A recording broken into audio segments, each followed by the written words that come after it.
Stay.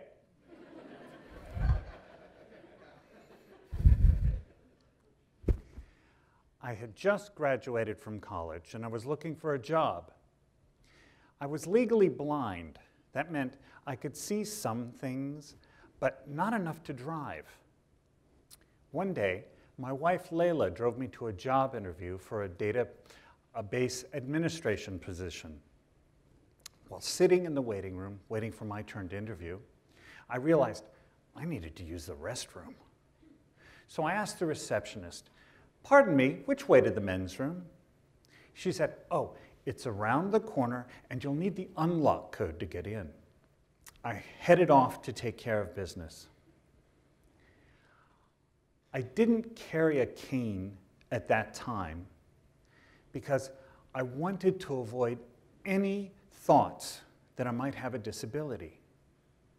Jobs were very competitive, and I didn't want to give an employer any hesitation in hiring me. And if someone asked, "John, why is your wife here?" I said, "Oh, Laila's here with me because we're sharing the car. And later on, I'm taking her out to lunch." The receptionist really liked that one. Armed with the code, I headed off to find the men's room. I found a small hallway that led to a door with a keypad on it. I couldn't see any of the markings on the door, so I thought, if the code works, this must be the men's room. Why would anyone use the same code for both restrooms? So I punched in the code, turned the knob, and walked in. Something was definitely not right. There was a couch and tall, full-length mirrors along the wall. This was the nicest men's room I'd seen since visiting the Kennedy Center. Just then, the door opened behind me, and two women started shouting, "What are you doing here? This is the ladies' room." I thought, oh no. There's a man in the ladies' room. There's a man in the ladies' room. I quickly pushed past them to make my escape. Well, there's kind of a rule of thumb that if you find one restroom, there's usually another one nearby. So I found the appropriate restroom, punched in the code worked, went in there and took care of business. When I went back to the interview, I recognized a woman's voice telling everybody there, "He's the man from the ladies' room. He's the man." I quickly ran and sat next to Laila and tried to disappear into the chair. In a loud voice, Laila announced, "John, did you forget your glasses again?" "Oh, he forgot his glasses." They seemed very satisfied with that, and I could start focusing on my interview. By the way, I didn't get that job. I've been legally blind since childhood with a degenerative retinal disease. For years, I've been pretending I could see. My mindset was that blindness meant inferiority. Over the years, I've heard a lot of assumptions about what it must be like to be a blind person that were widespread, intuitive, and just plain wrong. And many of those assumptions were actually harmful. A lot of sighted people can't imagine how the vision impaired do things without being able to see. So they naturally assume that the adaptive techniques used by the blind must be inferior. As a child, I wasn't taught Braille, wasn't given the option, because Braille was considered inferior to print. Instead, I was forced to use my remaining vision to read larger and larger print and to use high contrast, toxic smelling, really bad, markers to write with. As my vision failed, so did I. I was held back a year in school because I just couldn't keep up with my peers.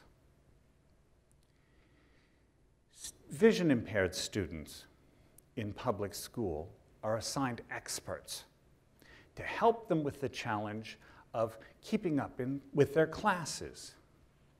The experts are called vision teachers, and their job is to teach non-visual techniques. See the irony? Well, several of them circulated throughout the county where I lived, and every so often my favorite, Connie Taylor, would come to visit me. I specifically remember one day when Connie came to visit and I got to get out of class early. She carried a briefcase that had all her supplies. I really liked carrying that briefcase for her because it made me feel special. People of influence carried briefcases, and I was one of them while she was there. Well, on this day, Connie and I were walking through the empty school hallway, I carrying the briefcase, and she said, "John, you look good carrying a briefcase." I really wanted to be a person of influence, but unfortunately, my grades kept falling, I was losing confidence, and I was becoming more and more isolated.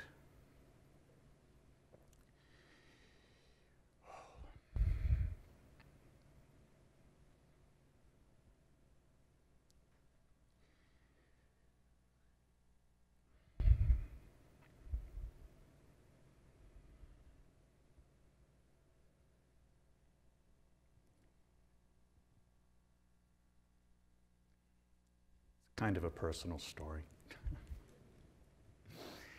Becoming more and more isolated. When I turned 17, the doctors told me, gave me a diagnosis that I was going to go totally blind. And they said I might do well in a sheltered workshop. Again, the message, blindness means inferiority. And worst of all, I believed him.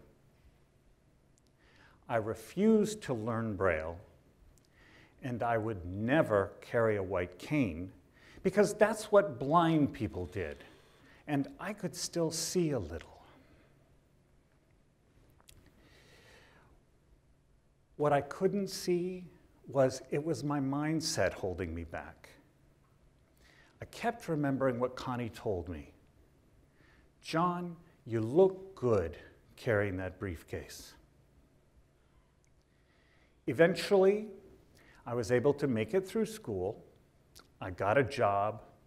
I married a beautiful woman, and we have 2 wonderful children together.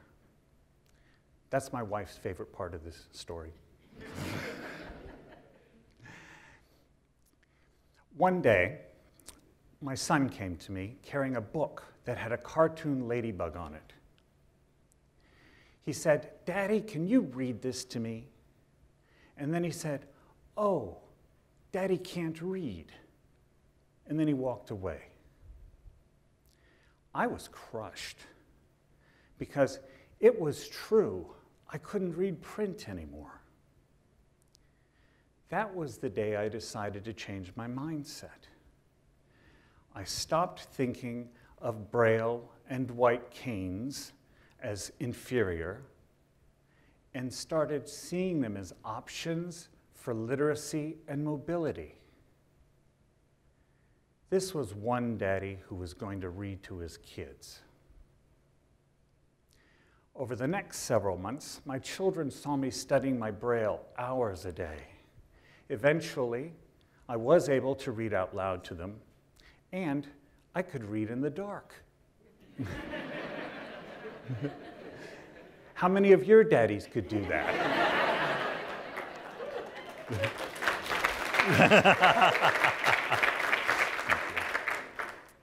Changing my mindset did change my life. According to the Rehabilitation Services Administration, over 70% of work-able blind people are either unemployed or underemployed.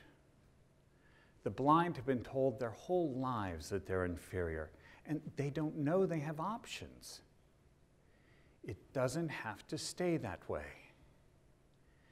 To become a successful blind person, I had to give up my mindset of inferiority and understand that I did have options. I learned Braille so that I could read. I learned to use a white cane so I could travel independently.